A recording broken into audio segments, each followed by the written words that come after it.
ओम नमः शिवाय। एस्ट्रो रे चैनल पर आप सबका स्वागत है। मैं हूं पंकज अरोड़ा। शिव महापुराण रुद्र संहिता। ऋषिगण सूत जी से बोले, आपने विधेश्वर संहिता का उपाख्यान भली भांति सुनाया। अब आप शिवजी का प्राकट्य, उमा की उत्पत्ति, शिव उमा विवाह, गृहस्थ धर्म एवं अन्य शिव चरित्र बताने की कृपा करें। सूत जी बोले, हे ऋषियों, आप सब परम धन्य हैं जो शिव चरित्र सुनना चाह रहे हैं। शिव चरित्र जगत को पावन करने वाली गंगा जी के समान है। एक बार नारद जी ने भी अपने पिता ब्रह्मा जी से इसी प्रकार पूछा था। ऋषि वृंद कहने लगे कि हे सूत जी, इस संवाद को हमें विस्तार पूर्वक बताने की कृपा करें। सूत जी ब्राह्मणों से बोले, एक बार नारद जी हिमालय की एक गुफा में बैठकर मौन धारण कर तप कर रहे थे। उनके तप से इंद्र के मन में भय उत्पन्न हो गया कि कहीं नारद मेरे राज्य पर अपना अधिकार न कर ले। इंद्र ने कामदेव को बुलाकर समझाया कि तुम मेरे मित्र हो, तुम्हारे सहारे ही मेरा शासन चल रहा है। तुम बड़े बड़े ऋषि मुनियों का गर्व चूर चूर कर देते हो। हिमालय की गुफा में नारद शिवजी की उपासना कर रहे हैं। कहीं ऐसा न हो कि वह शिवजी से मेरा राज्य न मांग लें। अतः तुम वहां जाकर सुंदर बाग निर्माण कर प्रवीण अप्सराओं के कामवर्धक नृत्य द्वारा उनकी तपस्या भंग करो।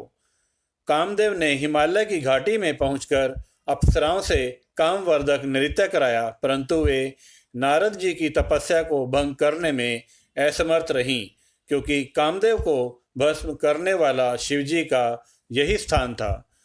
रति के विलाप करने पर शिवजी ने उसे वरदान दिया था कि कामदेव कुछ समय बाद फिर जीवित हो जाएगा, परंतु इस स्थान पर जहाँ तक यह भस्म होता दिखाई दे रहा है, वहाँ तक इसकी माया एवं कामबाणों का प्रभाव नहीं होगा।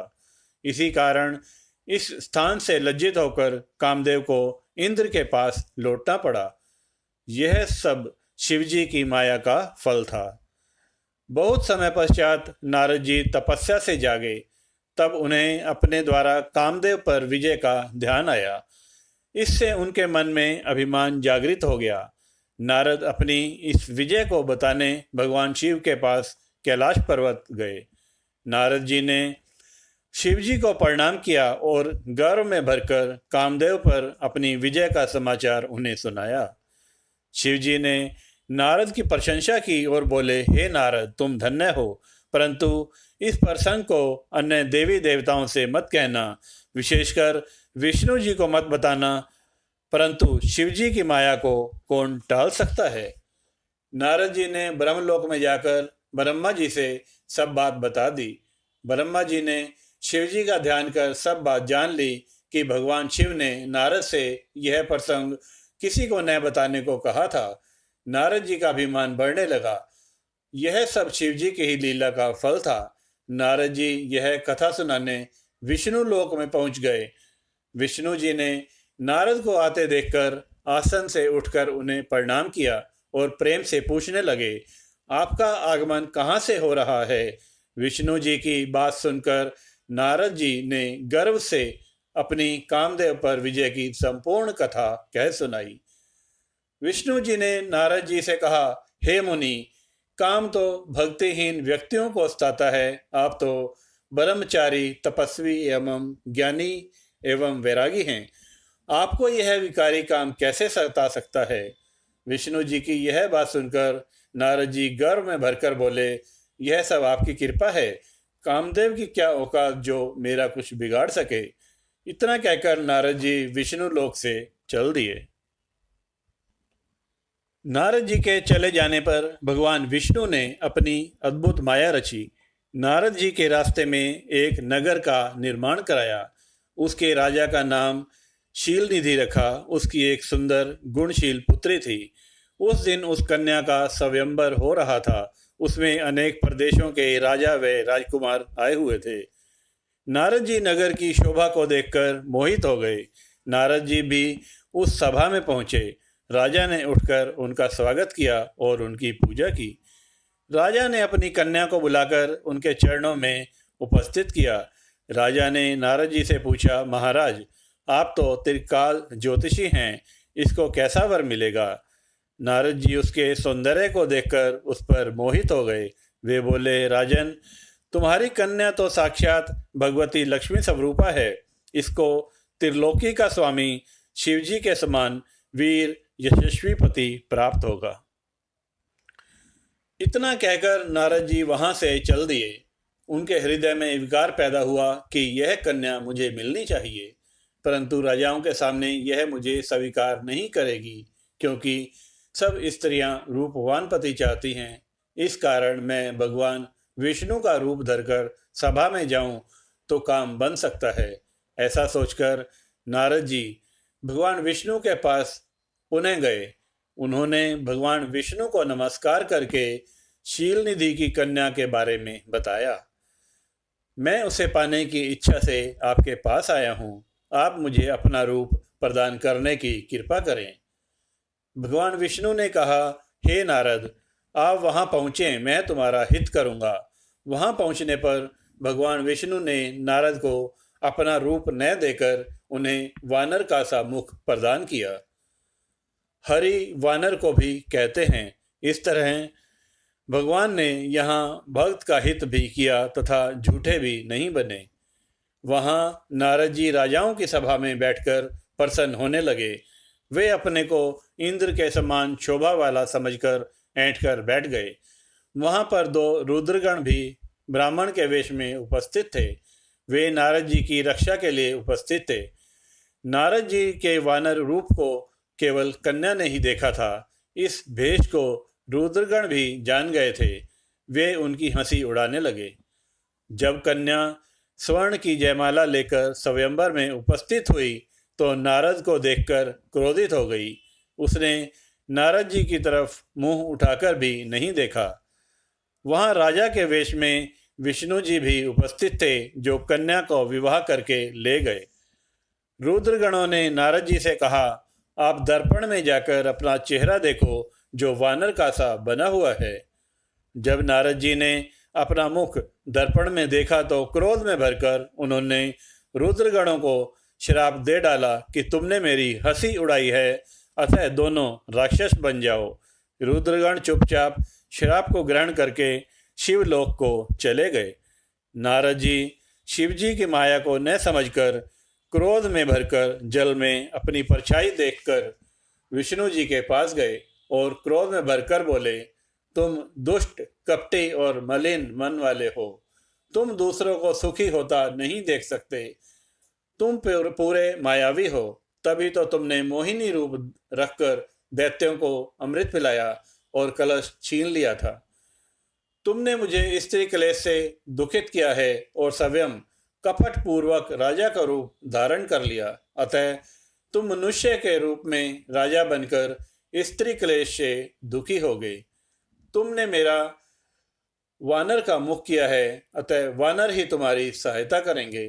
भगवान विष्णु ने शिव जी की कृपा से यह श्राप स्वीकार कर लिया। जब शिव जी की माया का पर्दा हटा तो विष्णु जी के साथ जो कन्या थी वह अदृश्य हो गई। नारद एवं विष्णु जी अपने असली रूप में परिणीत हो गए। अब नारद जी को ज्ञान हुआ तो वे पश्चाताप करने लगे और भगवान विष्णु के चरणों में गिरकर क्षमा मांगने लगे। भगवान विष्णु ने नारद जी को उठाकर प्रेम पूर्वक हृदय से लगा लिया और बोले, हे नारद, तुम चिंता न करो। तुम्हें अभिमान ने घेर लिया था। तुमने शिव जी की आज्ञा का पालन नहीं किया था। यह उसी का फल है। यह सब शिव जी की इच्छा का फल है। अब तुम शिव जी के 100 नामों का प्रेम सहित जप करो। इससे तुम्हारे सभी पाप समाप्त हो जाएंगे। नारद जी मृत्युलोक में पहुंचकर शिवलिंग के दर्शन करने लगे। मृत्युलोक में उन 2 रुद्रगणों ने नारद जी को देखकर उनसे श्राप मुक्ति का उपाय पूछा। तब नारद जी ने बताया, हे रुद्रगणों, उस समय शिव जी की माया से मेरी मति मारी गई थी। इससे मोहवश मैंने तुम्हें श्राप दे दिया था। इसलिए अब श्राप से मुक्ति का उपाय सुनो। तुम दोनों मुनि के वीर्य से राक्षसी कुल में जन्म लोगे। तुम प्रतापवान और वैभवशाली बनोगे। तुम सदा शिवजी के भक्त बने रहना। कई वर्षों की तपस्या पश्चात भगवान श्री राम का अवतार होगा। तुम उनके हाथों मारे जाओगे, तब तुम्हारा उद्धार हो जाएगा। मृत्युलोक में नारद जी शिव तीर्थों का भ्रमण करने के पश्चात ब्रह्मलोक में आ गए। वहां पर ब्रह्मा जी को प्रणाम कर विष्णु स्वरूप को समझकर शिव जी की कृपा और प्रसन्नता के विषय में उनसे पूछा। ब्रह्मा जी बोले, हे पुत्र, तुमने यह बहुत ही लोक कल्याणकारी प्रश्न पूछा है। महाप्रलय के समय समस्त स्थावर जंगम नष्ट हो गए थे। सूर्य, चंद्रमा, ग्रह, तारे, वायु, पृथ्वी, जल सब नष्ट हो चुका था। केवल आकाश ही शेष बचा था। सत असत कुछ भी नहीं बचा था। उस समय केवल अनंत स्वरूप परमानंद सदाशिव ही व्याप्त थे। इसी को पंडित लोग अर्वाचीन तथा प्राचीन ईश्वर की मूर्ति कहते हैं। उसने अपने शरीर से कभी नष्ट न होने वाली शक्ति प्रकट की। वही शक्ति जननी कहलाई। शिवजी ने उस पराशक्ति के साथ शिवलोक क्षेत्र की रचना की, जो काशी के नाम से जाना जाता है। यह क्षेत्र सर्वोपरि और मोक्ष प्रदान करने वाला है। प्रलय काल में भी यह क्षेत्र शिव पार्वती से रहित नहीं रहता। इसी कारण इस क्षेत्र को अविमुक्ति क्षेत्र कहते हैं। शिव ने धनुष धारण कर यहाँ एक आनंद कानन बनाया था। उसमें शिव पार्वती ने रमण करते हुए दूसरे पुरुष के निर्माण की इच्छा व्यक्त की और सोचा कि उसे काशी का भार सौंपकर काशी में शांति से शयन करेंगे। यह निश्चय कर दक्षिण भारत के दशम अंश से सुधा रूप आसव का स्त्राव किया, जिससे त्रिलोकी में एक अन्य पुरुष का आविर्भाव हुआ। शिवजी ने उस पुरुष का नाम विष्णु रखा। शिवजी ने विष्णु को सर्व साधन प्राप्त करने के लिए तप करने को कहा। तप करने से विष्णु के शरीर में अनेक जल धाराएं प्रकट हुई। विष्णु ने थककर शयन किया, फिर उनमें सभी तत्वों की उत्पत्ति हुई। इसके पश्चात संसार की पंचाभूत तथा पंच तन मात्राएं आदि से सृष्टि हुई। ब्रह्मा जी ने नारद को बताया, नारायण के जलशयन करते समय शिवजी की इच्छा से उनकी नाभि में कमल की उत्पत्ति हुई, जिसका अनंत योजन विस्तार और ऊंचाई थी। उनके साथ शिवजी ने मुझे पैदा किया। मेरे चार मुख, लाल मस्तक तथा त्रिपुंड धारण करने वाला था। मैंने उस समय कमल के अतिरिक्त किसी को नहीं देखा। मैं अपने तथा कर्ता के संबंध में जानना चाहता था। बुद्धि विकसित होने पर कमल की नाल से मैं नीचे को उतरा। एक एक नाल को पकड़कर मैं 100 वर्षों तक नीचे को उतरता चला गया, परंतु मुझे कमल की जड़ का ज्ञान न हो सका।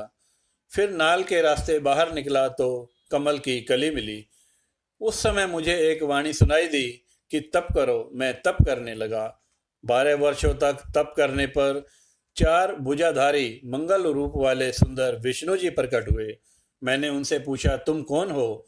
संसार का कर्ता ब्रह्मा अविनाशी तो मैं हूँ। विष्णु जी क्रोध में भरकर बोले, तुम्हारा कर्ता तो मैं हूँ। तुम मेरी नाभि से उत्पन्न मेरे अंश हो। यह चराचर संसार मुझ में स्थित है। तुम मेरी शरण में रहो। मैं सब दुखों से तुम्हारी रक्षा करूंगा। इससे हम दोनों में भयंकर युद्ध होने लगा तथा इसी बीच में हमारे मध्य में एक लिंग प्रकट हुआ। हम दोनों ने युद्ध को बंद करके उस लिंग को नमस्कार किया। तब वास्तविक रूप में दर्शन करके लिंग की स्तुति करने लगे। ब्रह्मा जी ने नारद को बताया। उस समय आकाश से गंभीर वाणी में ओम ओम की ध्वनि होने लगी। विष्णु जी ने लिंग में भी ओम आदि अक्षरों को देखा। हम विचार करने लगे कि यह कहाँ से प्रकट हुआ है। उसी समय एक ऋषि प्रकट हुए। विष्णु जी ने ऋषि से पूछकर शिव जी का ज्ञान प्राप्त किया। उन्होंने बताया कि एक ओंकार के द्वारा ही शिव जी को जाना जा सकता है। यह एकाक्षर ओम सत्य आनंद अमृत परातर ब्रह्म है। उसी एकाक्षर बीज रूप अंड से मेरा जन्म हुआ। उस ओम का आकार विष्णु है, साकार शिव है उमा का मोह न करने वाला मकार नित्य स्वरूप है। स्वर्ण में अंड इसी से उत्पन्न हुआ जो ऊपर के भाग से आकाश तथा नीचे के भाग से 5 तत्व वाली पृथ्वी प्रकट हुई। इसके बाद 48 अक्षरों वाला वह मंत्र प्रकट हुआ जो बुद्धिदायक धर्म अर्थ का साधक है। फिर मृत्युंजय मंत्र उत्पन्न हुआ। इसमें ओम जुम सह अथवा त्र्यंबकम यजामहे आदि कहा जाता है। इसके साथ ही पंचाक्षर मंत्र नमः शिवाय है और शम्यो चिंतामणि मंत्र उत्पन्न हुआ। दक्षिण मूर्ति मंत्र भी उत्पन्न हुआ। इसके पश्चात तत्वमासी महावाक्य उत्पन्न हुआ। विष्णु जी ने इन सभी मंत्रों को जपना प्रारंभ किया और हम दोनों ने प्रसन्नचित होकर स्तुति प्रारंभ की। ब्रह्मा विष्णु को शिव जी का उपदेश। विष्णु जी की स्तुति से भगवान शिव प्रसन्न हो गए।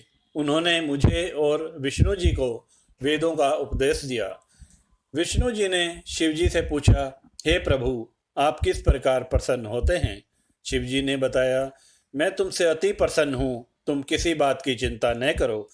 मेरा लिंग सदैव पूज्य है, इसी पूजा से तुम्हारा भी दुख दूर हुआ है। सभी प्राणी मुझे लिंग रूप में पूजकर अपने समस्त दुख दूर कर सकते हैं। मैं तरह तरह के फलों और मनोरथों को देने वाला हूँ। तुम मेरी पार्थिव मूर्ति बनाकर पूजा करो। तुम्हारे अंग से मेरा जो अंग पैदा होगा वह रुद्र कहलाएगा। हे ब्रह्मा, तुम सृष्टि के कर्ता बनो। विष्णु सृष्टि के पालक बनेंगे। उमा रूपी प्रकृति की शक्ति सरस्वती ब्रह्मा की पत्नी बने तथा यही उमा रूपी प्रकृति लक्ष्मी रूप से विष्णु की पत्नी बने। यही पराशक्ति कभी काली के नाम से मेरे अंश से प्रकट होगी और कार्य सिद्ध करने के लिए ज्योति से प्रकट होगी। आप दोनों की पत्नियां परम मंगलमय कहलाएंगी। ब्रह्मा विष्णु और रुद्र की आयु। शिवजी बोले, हे विष्णु, तुम सदैव तीनों लोकों में पूज्य और मान्य रहोगे। ब्रह्मा द्वारा रची गई सृष्टि के लोगों के दुख दर्द को तुम ही दूर करोगे। अनेकों अवतार ग्रहण करके तुम जीवों का उद्धार करोगे। हे नारद, इतना कहकर विष्णु को मेरा हाथ पकड़ाकर शिवजी ने कहा कि तुम सदैव इसके दुख में सहायता करना। तुम सबके अध्यक्ष और मुक्ति के दायक हो। हे हरि, यदि तुम पर कोई संकट आ पड़े तो तुम मुझ रुद्र का भजन करना। जो मेरे आश्रय में आ जाता है उसके सभी दुख दूर हो जाते हैं। अब तुम तीनों देवों की आयु सुनो। 30 दिन का 1 मास, 12 मास का 1 वर्ष, 100 वर्षों का ब्रह्मा का 1 दिन। इसी प्रकार वर्ष प्रमाण से ब्रह्मा की आयु 100 वर्ष है। विष्णु का 1 दिन ब्रह्मा के 1 वर्ष के बराबर है। उनकी आयु इस प्रमाण से 100 वर्ष तक है। विष्णु का 1 वर्ष रुद्र के 1 दिन के बराबर होगा तथा इसी से तुमसे वे भी 100 वर्ष की आयु वाले हैं। शिव का उत्थान तो आश्रय है। फिर शिवजी अपना वरद हाथ विष्णु के मस्तक पर रखकर अंतर्ध्यान हो गए। तभी से इस लोक में लिंग की पूजा का प्रचलन प्रारंभ हुआ। शिव पूजन। ब्रह्मा जी नारद से बोले, तुम्हें लिंग पूजन की संक्षिप्त विधि बताता हूँ, ध्यानपूर्वक सुनो, क्योंकि विस्तार से बताने पर तो यह सैकड़ों वर्षों में भी पूरी नहीं हो सकती। शिवजी की पूजा भक्ति के साथ करनी चाहिए। प्रातःकाल ब्रह्म मुहूर्त में उठकर गुरु एवं शिवजी का स्मरण करना चाहिए तथा भगवान श्री हरि का ध्यान करना चाहिए। इसके साथ साथ अन्य देवताओं तथा मुनियों का भी ध्यान करना चाहिए। तीर्थ में विधि अनुसार स्नान करें। संध्या वंदना एकांत में करें। इसके पश्चात प्रथम गणेश जी का पूजन करके विधि पूर्वक शिव जी का पूजन करना चाहिए। आसन पर बैठकर 3 अश्मन करें। शिव जी की स्थापना आह्वान करके प्राणायाम करें, फिर ध्यान करें। प्रणव से षड्न्यास करें, फिर शिव जी पर वेद मंत्रों से सहस्त्र जलधारा चढ़ावें। शिव जी पर चंदन पुष्पादि चढ़ावें। नाना प्रकार के वेद मंत्रों से शिव स्तुति करें, उन्हें नमस्कार करें। अर्घ्य देकर शिव जी के चरणों में फूल अर्पित करें। इसके पश्चात प्रणाम करके उनकी आराधना करें। प्रार्थना के समय हाथ में फूल लेकर अंजलि बांधकर खड़े हो जाएं तथा इस प्रकार बोलें, हे शंकर भगवान, मैंने अपनी बुद्धि के अनुसार आपकी जो पूजा की है वह सफल हो, आप प्रसन्न हो। इतना कहकर फलों को, फूलों को शिवजी के सिर पर छोड़ दें। बची हुई सामग्री हटाकर प्रणाम करें, अघोर मंत्र से प्रार्थना करें और बम बम महादेव का उच्चारण करें। ब्रह्मा जी ने नारद को बताया, मैं एक बार मुनियों के साथ क्षीर सागर पर विष्णु जी की स्तुति करने गया। स्तुति से प्रसन्न होकर विष्णु जी ने कहा, हे देवताओं, आप लोग यहाँ किस लिए पधारे हैं? तब मैंने कहा, हे भगवान, दुखों को दूर करने वाली सेवा हम किसकी करें? हे देवताओं, यह तो तुम पहले ही देख चुके हो और अब भी देख रहे हो, फिर ऐसा क्यों पूछते हो? भगवान शिव ही सब दुखों को दूर करने वाले और परम सेव्य हैं। सुख चाहने वालों को कभी भी शिव जी की पूजा करनी नहीं छोड़नी चाहिए। मनुष्य को सभी प्रकार के सुख शिव जी की पूजा करने से प्राप्त होते हैं। इसके अतिरिक्त मुक्ति भी मिल जाती है। विष्णु जी की बात सुनकर सभी देवताओं ने शिव जी को प्रणाम किया और सभी कर्मों की सिद्धि के लिए शिवलिंग की पूजा अर्चना करने लगे। विष्णु भगवान की आज्ञा से विश्वकर्मा ने सभी देवताओं को पूजन के लिए शिवलिंग प्रदान किए। परम राग मणि का लिंग इंद्र को, सोने का कुबेर को, पीतमणि का धर्मराज को, श्याम वर्ण का वरुण को, नील मणि का लिंग विष्णु को, स्वर्ण में लिंग ब्रह्मा को, चांदी का लिंग विष्णुदेव को, पीतल का लिंग वसुओं को, स्फटिक मणि का लिंग अश्विनी कुमारों को, तांबे का लिंग लक्ष्मी को, मोती का लिंग आदित्यों को, वज्र का लिंग चंद्रमा व ब्राह्मणों को दिया। ब्राह्मणों की पत्नियों को मिट्टी का लिंग, नागों को चंदन का लिंग, देवों को मक्खन का लिंग, योगियों को भस्म का लिंग, यक्षों को दही का लिंग, छाया को मिट्टी का लिंग प्रदान किया। इस प्रकार सभी को जब लिंगों की प्राप्ति हो गई, तब मैं विष्णु जी के वचनों को मानकर देवताओं सहित घर को लौट आया। सभी को लिंग पूजा विधि बताई और उनसे कहा, जब तक ज्ञान न प्राप्त हो जाए तब तक देवतागण विधि के साथ लिंग की पूजा करते रहें। शिव पूजन विधि। ब्रह्मा जी बोले, अब मैं शिव जी की सर्व काम तथा सुखदायक उत्तम पूजा की विधि का वर्णन करता हूँ, ध्यानपूर्वक सुनो। ब्रह्म मुहूर्त में उठकर पार्वती सहित शिव जी का स्मरण करें। भक्ति पूर्वक हाथ जोड़कर उन्हें नमस्कार कर सिर झुकाएं। प्रार्थना इस प्रकार करें, हे देवेश, हे हृदयेश्वर, अब आप उठिए और ब्रह्मांड का मंगल कीजिए। अधर्म से मेरी निवृत्ति कीजिए और धर्म में प्रतिदिन मेरी प्रवृत्ति कीजिए। हे शिव शंकर, मैं जो आपका सेवक हूँ, इस प्रकार भक्ति के वाक्य कहकर गुरु को प्रणाम करके शौच आदि से निवृत्त हों। दातुन करके 16 बार कुल्ला करें, फिर स्नान करें। रविवार, श्राद्ध, संक्रांति तथा ग्रहण के दिन महादान तथा तीर्थ व्रत के दिन गर्म जल से स्नान न करें। अपवित्रता होने पर गर्म जल से स्नान करें। ऋषियों और पितरों की खुशी के लिए तर्पण करें। धुले हुए एवं स्वच्छ वस्त्र धारण करें। चर्म मृग पर बैठकर त्रिपुंड धारण कर भस्म लगाएं। भस्म के अभाव में जल का ही त्रिपुंड धारण करें। इसके पश्चात शिव जी की आराधना करें। मंत्र के साथ 3 बार आचमन करें। इसके पश्चात गंगा विष्णु कहकर 1 बार आचमन करें। गुरु की आज्ञा अनुसार विधि पूर्वक गंध पुष्पादि से विनायक आदि की पूजा कर शिव जी की पूजा करें। चंदन कुमकुम आदि से विधि पूर्वक पार्वती की पूजा करें। परिक्रमा करें, दंडवत परिणाम करें, भक्ति सहित पुष्पांजलि अर्पित करें। फिर हे भूतनाथ, मुझ पर प्रसन्न होइए बोलकर प्रार्थना विसर्जित करें। ब्रह्मा जी ने बताया, कमल पत्र, बेलपत्र, शतपत्र, शाव पुष्प से पूजन करने पर लक्ष्मी की प्राप्ति होती है। 20 कमल का एक परस्त 1 सहस्त्र बेलपत्रों का आधा परस्त होता है। 16 फल का एक परसथ तथा 10 रंग का एक फल होता है। इस तौल के अनुसार तराजू पर तोलकर सकाम पूजें तो सब कामनाओं की सिद्धि होती है। 10 करोड़ पूजन करके मनुष्य राज्य प्राप्त कर सकता है। हे मुनीश्वरों, शिवलिंग पर चावल, धूप, दीप, चंदन आदि चढ़ावें। सहस्त्र जलधारा से स्नान कराएं। धूप, द्वैत, नैवेद्य आदि से पूजा करें। सांगो पांग पूजा करके भोग राज्य प्राप्ति होती है। रोगों से मुक्ति के लिए 50 कमल पुष्प चढ़ाएं। कन्या का इच्छुक व्यक्ति 25,000 कमल पुष्प चढ़ावे। विद्या हेतु धृत चढ़ावें। मारण में 1,00,000 से, मोहन में 50,000 से एवं राजा को वश में करने के लिए 10,00,000 पुष्पों से पूजा करें एवं इतना ही जप करें। ज्ञान के लिए 1 करोड़ एवं शिव दर्शन के लिए आधा करोड़ पुष्पों से पूजा करें। कार्य सिद्धि हेतु मृत्युंजय का 5,00,000 जप करें। मृत्यु का इच्छुक व्यक्ति, मुक्ति का इच्छुक व्यक्ति कुशा से पूजन करे। आयु लंबी चाहने वाला व्यक्ति 1,00,000 दूर्वा चढ़ाए। पुत्र का इच्छुक व्यक्ति 1,00,000 धतूरे के फूलों से पूजा करे। धतूरे की डंडी यदि लाल रंग की हो तो शिवजी मुक्ति प्रदान करते हैं। प्रताप के लिए आक के फूल चढ़ावें। कनेर के फूलों से रोग दूर होते हैं तथा वस्त्र और संपत्ति की कमी नहीं रहती। राई के फूल चढ़ाने से शत्रु की मृत्यु निश्चित है। चंपा और केतकी के फूलों को छोड़कर शिवजी पर सभी प्रकार के फूल चढ़ाए जा सकते हैं।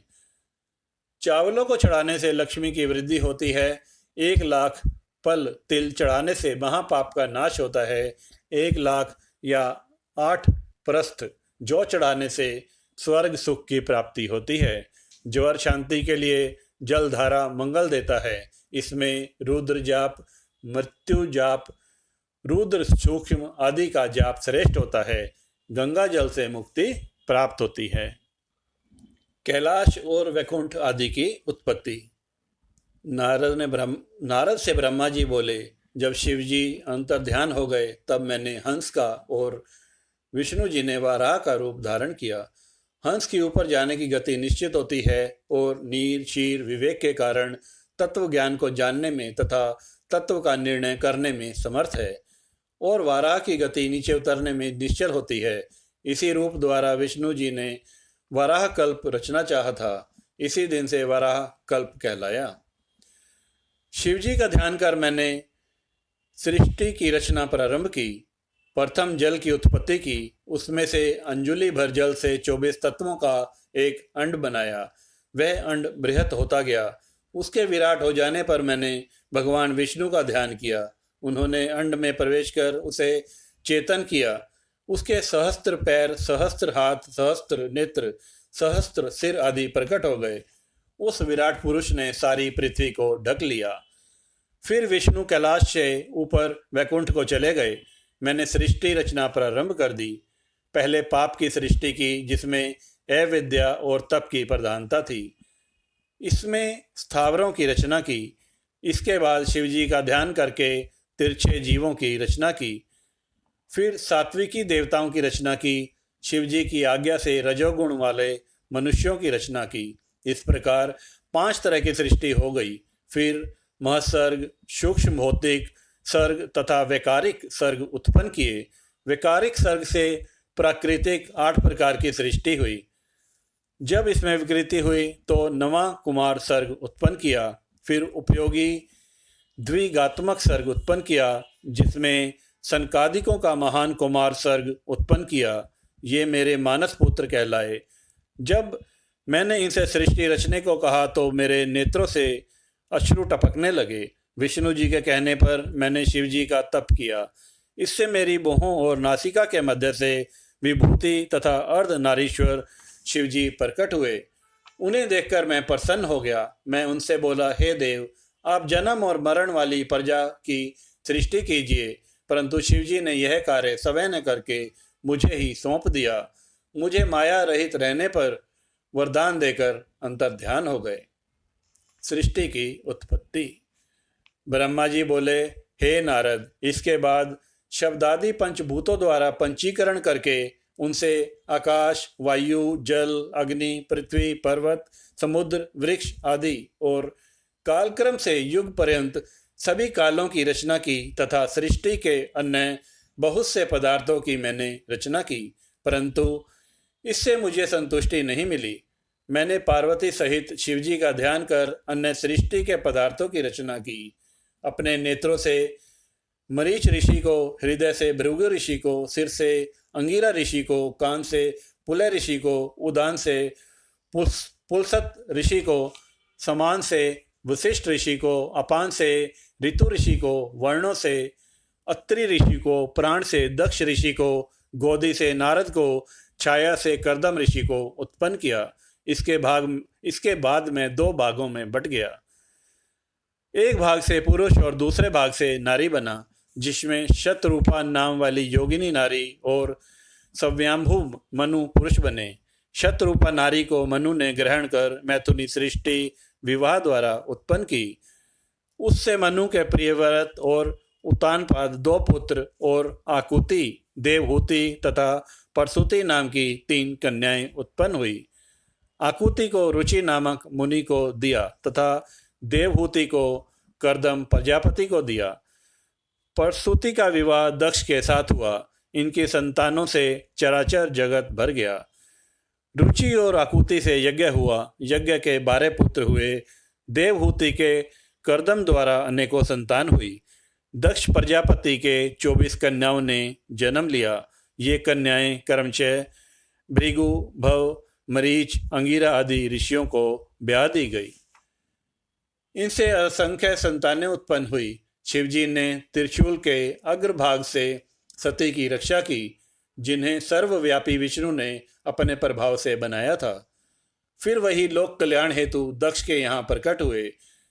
सती की प्रा, अपरा और शिवा ये 3 रूप हैं। सती रूप में शंकर जी के साथ उनका विवाह हुआ।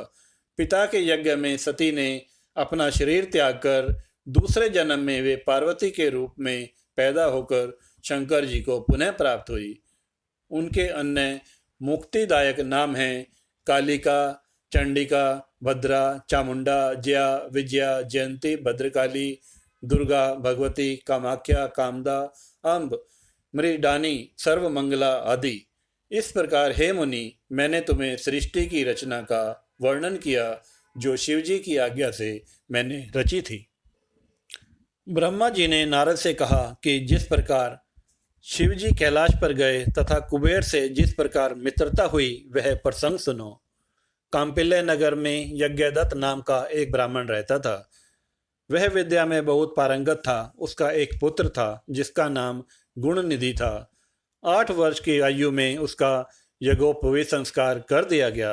वह अनेक विद्याओं का ज्ञाता भी बन गया था, परंतु उसमें कुछ दुर्गुण भी आ गए थे, जैसे जुआ खेलना, गाने बजाने वाली महफिलों में जाना आदि। माता के कहने पर भी वह पिता के पास नहीं जाता था। पिता दीक्षा या यज्ञ आदि से निवृत्त होकर लौटने पर जब पत्नी से पूछता कि गुणनिधि कहाँ गया है, तो माता उत्तर देती कि यहीं कहीं अभी चला गया है, शायद पूजा स्नान या देवताओं के लिए फूल आदि लेने गया होगा। माता अपने अकेले पुत्र गुणनिधि को प्रतिदिन समझाती, परंतु वह नहीं सुधरा। एक दिन वह अपने पिता की अंगूठी को चुराकर ले गया। पिता ने अंगूठी को एक जुआरी के हाथों में देखा तो उससे पूछने पर ज्ञात हुआ कि यह तो गुणनिधि जुए में हार गया है। यही नहीं, वह जुए में काफी धन भी हार गया है। जुआरी कहने लगा, आश्चर्य है कि आप जैसे ज्ञानी पंडित अपने पुत्र को नहीं जान पाए। यज्ञदत्त का सिर लज्जा से झुक गया। वह लज्जावश सिर और मुंह को वस्त्र से ढककर अपने घर आया। वह अपनी पत्नी से बोला, तेरा पुत्र गुणनिधि कहाँ गया है और मेरी अंगूठी कहाँ है? पत्नी बोली, मुझे इस समय याद नहीं है, मैं कहीं रखकर भूल गई हूँ। यज्ञदत्त गुस्से में बोला, सत्य कह रही हो। निकम्मे पुत्र को जन्म देने वाली तू बड़ी असत्यवादिनी है। मैंने जब भी यह पूछा कि गुणनिधि कहाँ है, तो झूठ बोलकर मुझे बहला देती थी। अन्य वस्तुएं भी घर से गायब थी। पुत्र को बिगाड़ने में माता का दोष देखकर उसने जल लेकर दोनों को तिलांजलि दे दी तथा किसी दूसरी ब्राह्मण कन्या से विवाह कर लिया। जब यह समाचार ब्राह्मण पुत्र गुणनिधि को मिला तो वह गृहस्थ त्याग कर वन में चला गया। कभी माता की ममता तथा पिता की धर्मज्ञता का स्मरण करके वह अपनी मूर्खता पर पश्चाताप करने लगा। इस प्रकार चिंता से व्याकुल हो सायंकाल को एक शिव मंदिर के पास जाकर बैठ गया। वह भूख प्यास से व्याकुल हो रहा था उसी समय कोई व्यक्ति सपरिवार शिवरात्रि का पूजन करने आया। उसने पूजा करने पर घर से लाए गए पकवान आदि शिवलिंग पर चढ़ाए तथा वह सभी वहीं सो गए। तब रात्रि में भूख से व्याकुल यज्ञदत्त के पुत्र गुणनिधि ने छिपकर मंदिर में प्रवेश किया और शिवलिंग पर चढ़ाया गया प्रसाद लेकर चंपत हो गया। परंतु उसी समय उसके पैरों की आवाज़ से सभी लोग जाग गए। उसे भागते हुए रक्षकों ने पकड़ लिया और उसकी इतनी पिटाई की कि वह मर गया। उसे यमदूत आकर ले जाने वाले थे। उसी समय शिवजी के पार्षद भी उसे लेने आ पहुंचे। वे यम के दूतों से बोले, हे यमदूतों, इसे छोड़ दो। इसने जहाँ पाप किए हैं वहीं कुछ काम धर्म संबंधी भी किए हैं। जैसे शिवलिंग पर गिरती हुई दीपक की छाया का इसने निवारण किया है। रात्रि में इसने अपना वस्त्र फाड़कर दीपक की बत्ती में भी डाला। उसी प्रसंग में इसने शिवजी गुणों का श्रवण भी किया है। व्रत रखकर इसने शिवजी की पूजा व दर्शन भी किया है। स्थिर चित्त से द्वार पर बैठा रहा। इस कारण अब यह हमारे साथ शिवलोक में जाएगा। यह वहां कुछ समय रहकर पुनः कलिंग देश का राजा बनेगा। शिव गणों की बात सुनकर यम के दूत अपने लोक को चले गए। जब यह समाचार उन्होंने यमराज को सुनाया तो वह बड़े प्रसन्न हुए। वह शिवलोक में कुछ समय रहकर अरिंदम नाम के कलिंग देश का राजा हुआ। शिवजी की थोड़ी सी सेवा भी बहुत फलदायक होती है। ब्रह्मा जी ने नारद को बताया, जब मेरा प्रथम कल्प पूरा हुआ तब उसमें मेरे मानस पुत्र पुलस्त्य से विशर्वा का जन्म हुआ। विशर्वा के वैश्वण पुत्र हुआ। उसने अलकापुरी का शासन किया। उसने उग्र तप करके शिवजी की आराधना की। उस समय धवाहन कल्प शुरू हो चुका था। वैश्रवण के तप से प्रसन्न होकर शिवजी ने उससे वर मांगने के लिए कहा। शिवजी के तेज से वैश्रवण के नेत्र बंद हो गए थे। उसने वरदान मांगा कि मेरे नेत्रों में आपके चरण कमलों के दर्शन होवें। हे मुनियों, यह वही यज्ञदत्त का पुत्र गुणनिधि ही था जो शिवजी की सेवा करके अलकापुरी का राजा बना था। परंतु यहाँ शिवजी के साथ पार्वती को देखकर इसने क्रूर दृष्टि की। इससे उसका बायां नेत्र फूट गया। शिवजी ने पार्वती से कहा, यह तुम्हारा पुत्र है। यह अब तुम्हें क्रूर दृष्टि से कभी नहीं देखेगा। इस कारण मैं इसे निधियों का स्वामी बनाए देता हूँ। यह गुहकों का अधिपति होगा। इतना कहकर भगवान शिव ने धनपति का पद दिया और उससे पार्वती के चरणों में प्रणाम करवाया। पार्वती ने प्रसन्न होकर उसे वरदान दिया कि हे पुत्र, तुम्हारी शिवजी में निर्मल भक्ति बनी रहे। इस प्रकार शिवजी ने उसे वैश्वेश्वर नामक स्थान में कुबेर बनाकर अलकापुरी का स्वामी बना दिया और स्वयं उसके पास में ही कैलाश को अपना स्थान रहने को बनाया। ब्रह्मा जी नारद से बोले, अब यह आख्यान सुनो कि जिस प्रकार कुबेर कैलाश पर तपस्या करने आया था तथा उसके तपोबल के कारण भगवान शिव वहां पहुंचे थे। कुबेर के तप से रुद्र वहां पहुंचे और जोर जोर से अपना डमरू बजाने लगे, जिसकी ध्वनि त्रिलोक में पहुंचने लगी। वहां पर ब्रह्मा, विष्णु एवं शिवजी अपने असंख्य गणों के साथ ब्रह्मा जी के अंश से उत्पन्न रुद्र के दर्शनों हेतु आए। कुबेर ने शिवजी का पूजन किया तथा उनका आलिंगन किया तथा अलकापुरी के निकट ही उनका निवास कराया। वहां पर शिवजी की आज्ञा से विश्वकर्मा ने अनेक भवन बनवाए। शिवजी सिंहासन पर आरूढ़ हुए तथा ब्रह्मा, विष्णु और देवताओं ने उनकी स्तुति की। शिवजी ने सबकी मनोकामनाएं पूर्ण की। सभी प्रसन्नतापूर्वक अपने अपने निवास स्थानों पर प्रस्थान कर गए। ओम नमः शिवाय।